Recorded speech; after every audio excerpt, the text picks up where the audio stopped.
Hello everyone and welcome back to the SBI securities weekly wrap podcast. सबसे पहले हम बात करेंगे पूरे वीक के इंडियन मार्केट परफॉर्मेंस के ऊपर। इंडियन बेंचमार्क इंडाइसेस पूरे वीक में काफ़ी वॉलेटाइल रहे, जहां हैवी एफआईआई सेलिंग की वजह से निफ्टी में 0.2% का वीकली डिक्लाइन और सेंसेक्स में 0.4% का वीकली डिक्लाइन देखने मिला।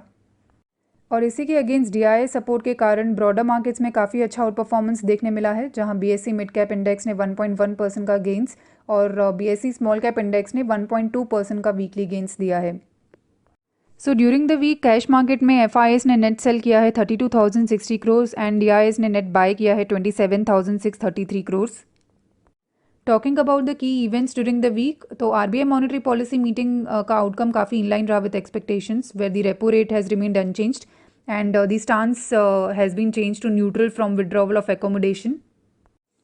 अगर हम क्वार्टरली प्रोविजनल बिजनेस अपडेट्स देखें तो during the week jewellery and real estate players ने अपने सितंबर क्वार्टर के बिजनेस अपडेट्स शेयर किए, जहां दोनों ही सेक्टर के कंपनीज में काफ़ी अच्छा ट्रैक्शन देखने मिला उनके बिजनेस मोमेंटम में।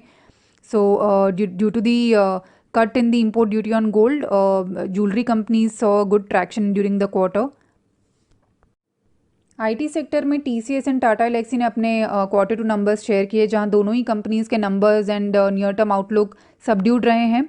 एंड इसी के साथ जो एक रिकवरी एंटिसिपेटेड था एट आईटी सेक्टर में, वो और डिले हो गया है by few months. State assembly election results काफ़ी पॉजिटिव रहे overall from the market perspective. Globally, geopolitical tensions continue to remain high, with the West Asia situation remaining volatile. Chinese authorities के announce किए हुए physical stimulus measures below than market expectations रहे, जिसकी वजह से एक स्टीप सेल ऑफ देखने मिला चाइनीज़ इक्विटी मार्केट्स में after the bumper rally seen in the previous week. Global commodity prices जैसे इंडस्ट्रियल एंड प्रेशियस मेटल्स और एग्री कमोडिटीज़ में भी काफ़ी करेक्शन देखने मिला during the week following this lower than expected Chinese stimulus. However, the Chinese authorities are expected to announce large stimulus measures this weekend in order to pump the economy. On the economic data front, US में September month CPI reading slightly above expectations आया.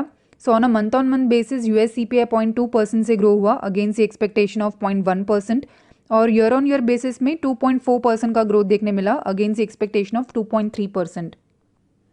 Also, one of the Fed members gave a hawkish remark during the week that has raised fresh doubts over the aggressive rate cuts going ahead. So next week Indian market में second quarter FY25 earnings का season जोरों से start हो जाएगा, और जो major earnings हैं जो अनाउंस होने वाले हैं नेक्स्ट वीक में, वो है Reliance Industries, Infosys, HDFC bank और एक्सिस बैंक। सो ये सारी कंपनीज नेक्स्ट वीक फोकस में रहेंगी। डेटा फ्रंट में इंडिया का CPI, WPI और trade data for the month of सितंबर भी पब्लिश होगा। सो ये सारे डेटा पॉइंट्स भी एक इम्पॉर्टेंट इवेंट्स रहेंगे to track next week. FII flows को ट्रैक करना भी काफ़ी इंटरेस्टिंग रहेगा next week because of the Chinese physical stimulus. So अगर चाइना में फिजिकल स्टिमुलस का अनाउंसमेंट्स अगर काफ़ी अच्छा रहेगा, तो हमें वापस अग्रेसिव FII सेलिंग देखने मिल सकता है नेक्स्ट वीक, जहां फॉरेन इन्वेस्टर्स अपना कैपिटल शिफ्ट कर सकते हैं from the Indian market towards the Chinese market. इसी के साथ the West Asia geopolitical tension will also remain in focus, and with uncertainty in market हम इन्वेस्टर्स को रेकमेंड करेंगे कि वो क्वालिटी कंपनीज के साथ स्टिक रहें, जहाँ पे वो auto sector, jewellery, NBFCs, railway wagons, private banks, chemicals, agro chemicals, ये सभी सेक्टर्स में medium to long term perspective से इन्वेस्टमेंट देख सकते हैं। Now taking a check on some of the key monitorables, तो USD INR फ्लैट रहा है ड्यूरिंग द वीक एट ₹84.02 पर $। ब्रेंट क्रूड में 1.7% का गेंस देखने मिला है during the week, where it has settled at $79.4 पर बैरल। अब हम बात करते हैं कि कॉर्पोरेट डेवलपमेंट्स के ऊपर। तो TCS के सेकेंड क्वार्टर FY25 रेवेन्यू में 2.6% का क्वार्टर ऑन क्वार्टर ग्रोथ देखने मिला है। Earnings before interest and tax marginally 0.1% quarter on quarter से ग्रो हुए हैं, जबकि पैट में 1.1% का क्वार्टर ऑन क्वार्टर डिक्लाइन देखने मिला है। एबिट मार्जिन भी 60 बेसिस पॉइंट से ड्रॉप हुआ है on a sequential basis.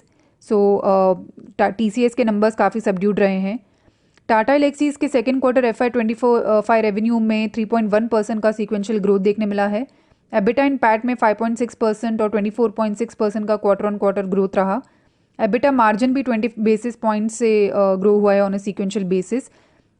So even तो टाटा एलेक्सीज के नंबर्स व क्वाइट डिसेंट, बट जो नियर टर्म आउटलुक शेयर किया है मैनेजमेंट ने, वो काफ़ी सबड्यूड रहा है।